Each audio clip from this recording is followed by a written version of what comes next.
Hello and welcome to another game engine video for Cultist Astronaut.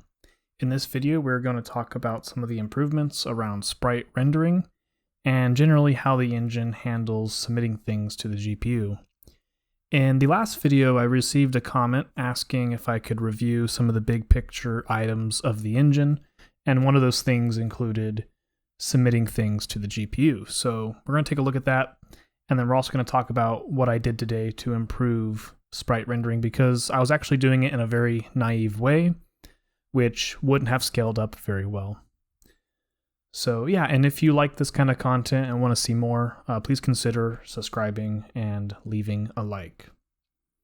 All right, without further ado, let's jump right in and take a look at this. So I have this tool in the engine called the profiler, and the profiler allows me to profile the performance of different things by measuring how long they take. And as you can see, we're not doing so hot, and that's because this scene actually renders a lot of different characters. And there's actually quite a few characters like throughout the scene, and we also have another one up here. However, if we hit play, you'll see it does drop down, and that's good because we're not actually rendering everything in the game. If you take a look here at game render, you'll see that we are rendering, I think it's under here, we are rendering only 3 spine objects, which would be the character, the gun, and then the player in the scene. If I go through the room, you'll see that it will jump up to 19. And then, of course, it takes more performance to render all those characters because there's 19. I guess there would be 16 characters in this room, plus the 2 on the UI, plus the player. So we are only rendering what we need to. And of course, in the editor, we have to render all these characters. And so this shoots up to almost the entire real estate of our frame. This will be optimized. I can get this way down, but right now, spine characters are poorly optimized. However, if you subtract that from the equation, we're doing really well for sprites. So you'll see here we're submitting 83 sprites to the rendering, or to the renderer, and that only takes 0.001, 0.002 milliseconds. So submitting sprites is very cheap. And then, of course, drawing the sprites is very cheap. You'll see here we're only rendering 18 sprite batches. And basically, we take all the sprites we're submitting, and we batch them based on texture, based on layer in the scene, like how we layer things. And we'll get into the nitty-gritty details of how that works in a moment. But we're able to take 83 sprites and batch them into 18 different draw calls.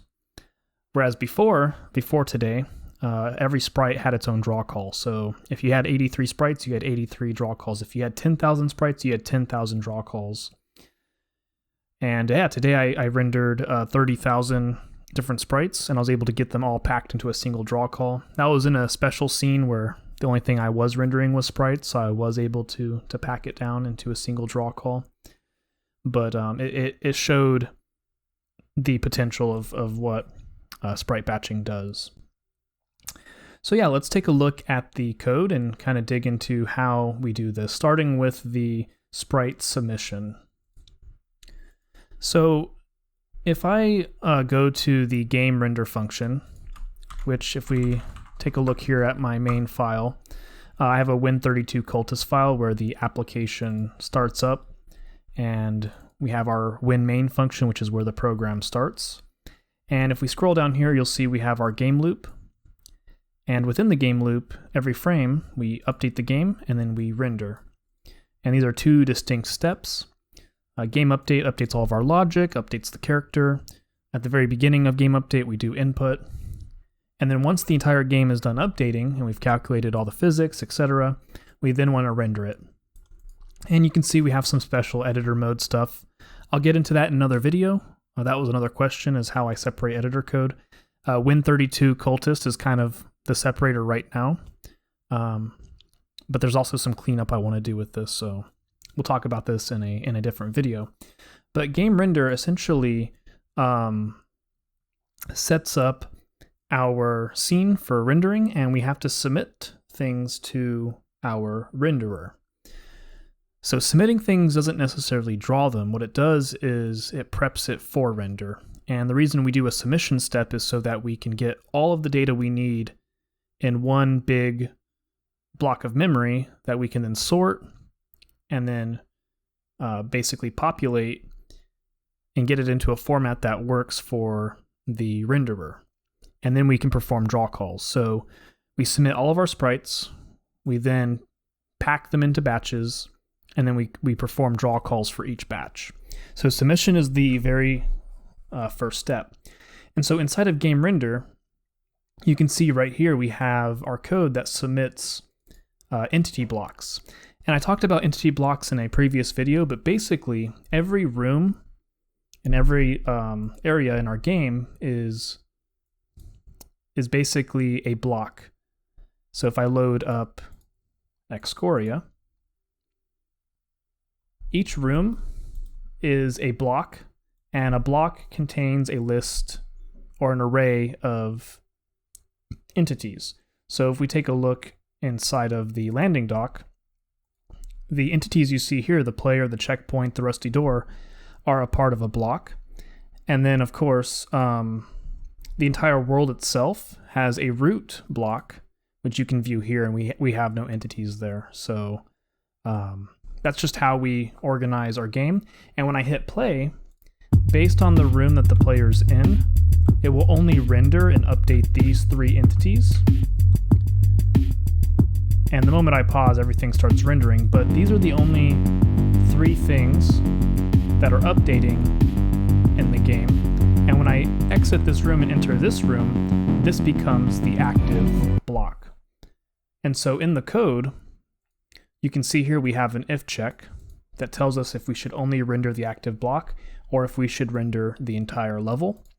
And I considered moving this to the editor side, but for now you pass in a boolean to the game render that tells it whether or not we should render the whole scene or if we should only render the active block. I was thinking in the future this could become like a flag, like a bitwise flag that you can set other properties on. Or potentially we remove the parameter and we have some way of performing this logic externally inside of a function like this. It's all about trying to figure out, where do we draw the line between, what we need for the editor and what we need for the game. But you can also imagine that perhaps in the future we upgrade this right here to only render specific blocks. So if we want to render multiple blocks, we can actually maybe pack those into an array and then only render a subset of the scene instead. So this code right here still has utility, especially if we can change how we iterate through the blocks. But for now, we use this function here when we're playing the game to submit a single block, and that would be the active entities, which we can change by going through the doors. Inside of the submit entity block for render is where we iterate over the objects in the block. So you can see here we iterate through the block, we grab the entity instance, and then this is where we perform our transform calculation. So my entities are composed of sprites, and the sprites are considered children. We don't have an extensive hierarchy, at least not yet. So it's a very simple hierarchy of entity and then sprite. But yeah, we perform the transformation for the entity, and then we mix that into the child transform here to figure out what the final transform should be. And then this all gets funneled into the submit sprite for render. And this is a very detailed parameter list. I find this type of parameter list is very useful for prototyping. I actually use the same function for rendering the UI. So it was very helpful to make this more verbose so I can pass in exactly what I want. Makes it very easy to test sprite rendering outside of entities. If I ever want to render a sprite that doesn't depend on, an entity instance, I can pass in whatever I want here, and then, I have a sprite that's rendering. This requires a texture view. we have what is called a UV offset. We use this to, we have a big buffer of UVs, and then we use the UV offset to find where those UVs are so that we can prep them for the batch. A pivot is the center point of our sprite. Typically, we keep it at 0.5, which is the middle. But sometimes you want the pivot to be at the bottom of a sprite, or maybe at the top. Or for UI, you want it to be in like the top corner, so you can like anchor it to the corner of the screen. So pivot's really useful for doing that. You can also use it as a pivot point for rotation. So like for the spinning saw, we keep it at 0.5 in the middle so that the saw spins around that point. If I change the pivot to the bottom, then the saw blade will rotate off kilter, which would look kind of weird, but you could do that, and that's what this parameter does. We already talked about that. We also apply tint to the sprite. So this is just like a color overlay on top of the texture. And then these two parameters are important. We have a sorting layer and a sorting order. And basically, even though we're using a 3D rendering API, we still are able to render quads. However, we render them from back to front. So all the 2D elements that we render have a sorting layer and a sorting order, and then we sort them from back to front so that we can render them from back to front. And you'll see how this affects batching when we get to the renderer part. Submit sprite for render is a very simple function. If we go to the renderer file, you'll see here we have the function submit sprite for render. We also have submit spine, which is how we render our spine characters. We even have a very basic text renderer that we can submit. And all this does is it packs the data that we're sending it into a render item. And a render item is used by the renderer to sort. So we're packing all the data into this, and then later on we're going to sort this. And you can see right here, we actually have a function called getNextRenderItem. And this is actually how we grab the next available slot in render items. And then render items is used below. You can see right here, it's used below to sort the objects by sorting order and then by sorting layer. And right now I'm using the std sort function. Not a huge fan of this. I didn't want to take the time yet to write my own, but I do have a to-do here to remove the std crap, because the standard library of C++ can be very slow, and we can optimize the heck out of this with a little bit of love and care. We can make our own sorting function. But for now, this does the job. And once all of the items are sorted, then we can loop through them one by one and basically prep them for rendering. And so a render item gets converted into a render command. Now, render items are not always one-to-one with a command, which is why we have a distinction between them. But basically what we do here is if we are a sprite, which you can see here we have a render item type. If we're rendering a sprite, what we do is we go through and we generate the vertices for that sprite. What I was doing before was I had a single quad uploaded to the GPU, just a single set of vertices, and then I was instancing that quad repeatedly with different draw calls to render each sprite. What I'm doing now is I'm generating the vertice for every sprite, which sounds expensive, but it's only 6 vertices per sprite. And even at the higher quantities, when I was doing 30,000 sprites for the 10,000 saw blades, it took a fraction of the time of the old system where I did a draw call each. So there's this like ratio between draw call and basically like how much data we're rendering. And before I was rendering, 30,000 sprites with 30,000 draw calls, and doing it this way allows me to render the same 30,000 sprites, but with a single draw call. That's impressive, and that's what we want. So even though this looks like a lot of work, it's actually very fast, and it's easy for the computer to crunch these numbers every frame. And then the advantage is it simplifies a lot of the code outside of the renderer because we don't have to track UVs. We don't have to synchronize data with the GPU, meaning like if I load a new texture and generate UVs, I don't have to like somehow get those to the GPU because they're calculated on demand right here. And so I was able to simplify a lot of code by taking this approach. Now I am using a bunch of DirectX math functions, so that's arguably it's not slow because these are like SIMD optimized function calls, but I could still crank out more performance if I was to hand roll these myself, because you can see it's very verbose.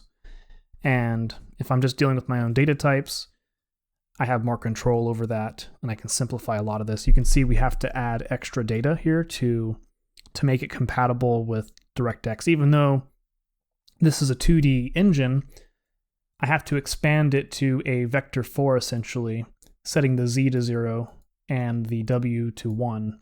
And this allows me to multiply it with a 4x4 matrix. And so I can definitely optimize that in terms of the amount of data. But yeah, we basically, for each sprite that we've submitted, we basically generate the 6 vertices we need. I do have a note here to index these.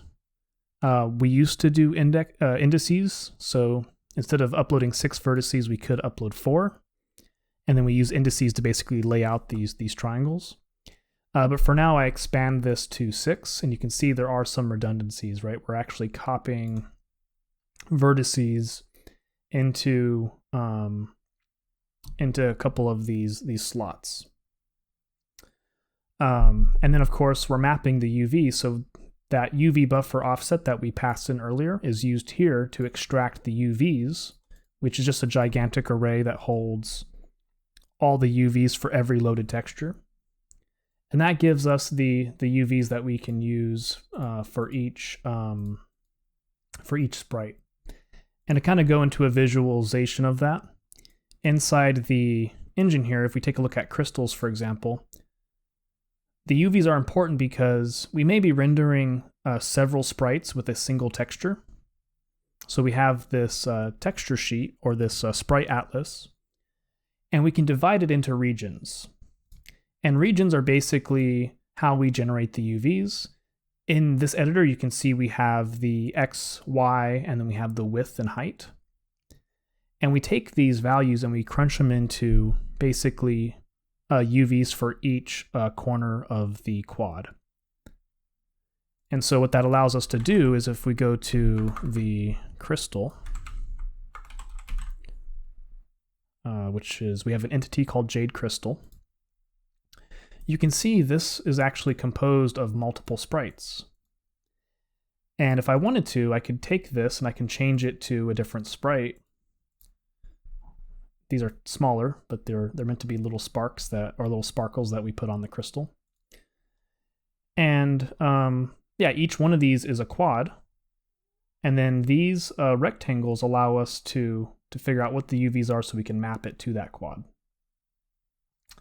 And that's all we're doing here, right? When we plug in the UV buffer offset, is we're extracting those UVs so that we can put them into this sprite buffer.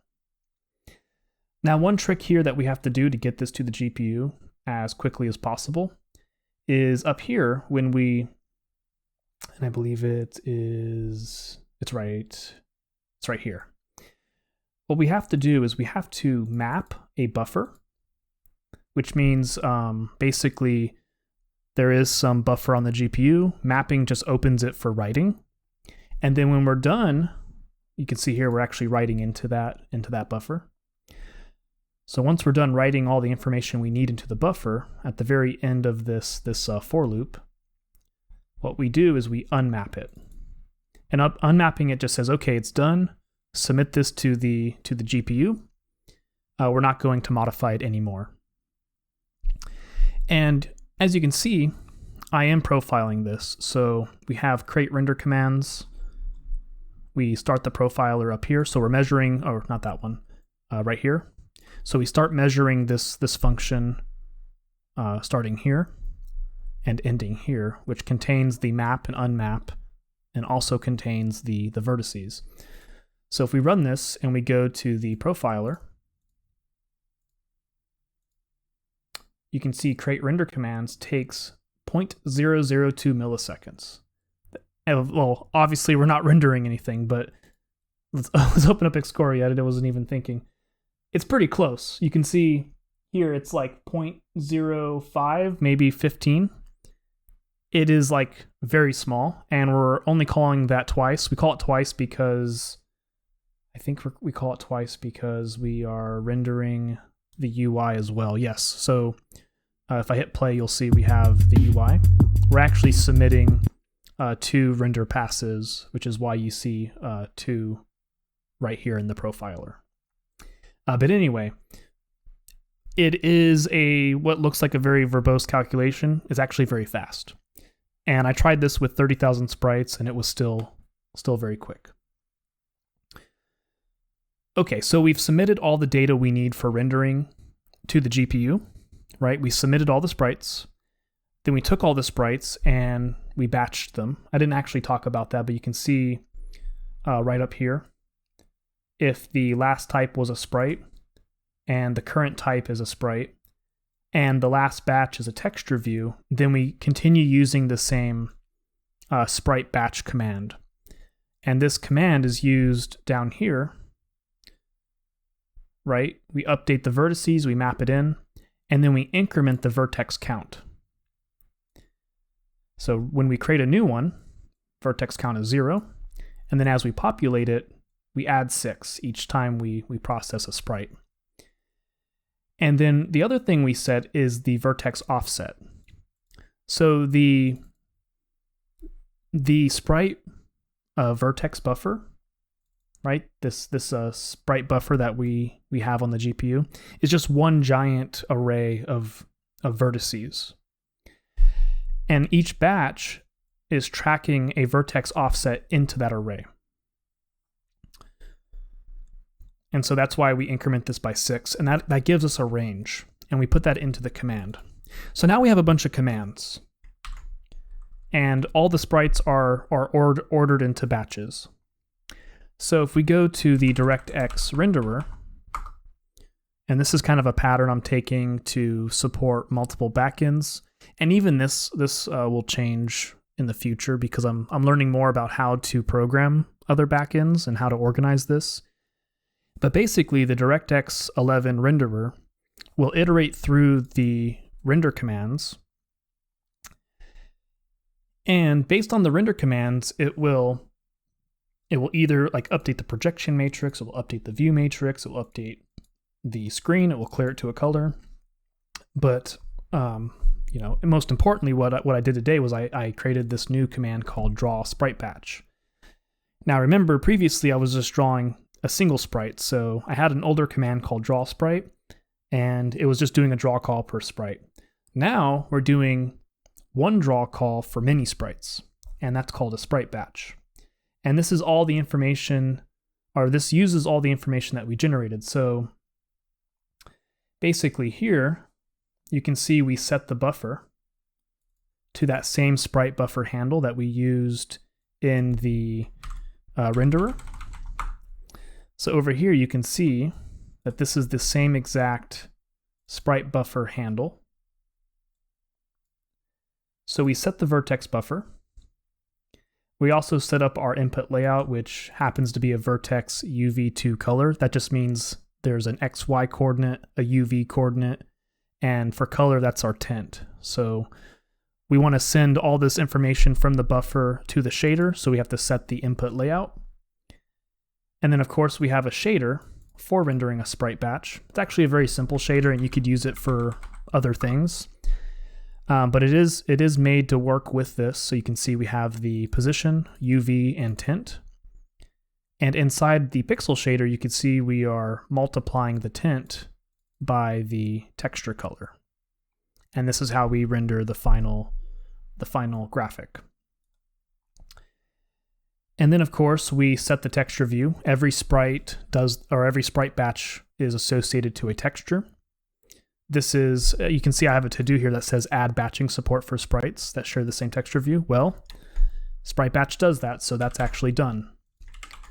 And then the draw command uses the vertex count and the vertex offset that we've calculated when we sorted and generated our commands. So you can see here, the vertex count and the vertex offset are generated here, and then they're used in the draw command to render that range of vertices.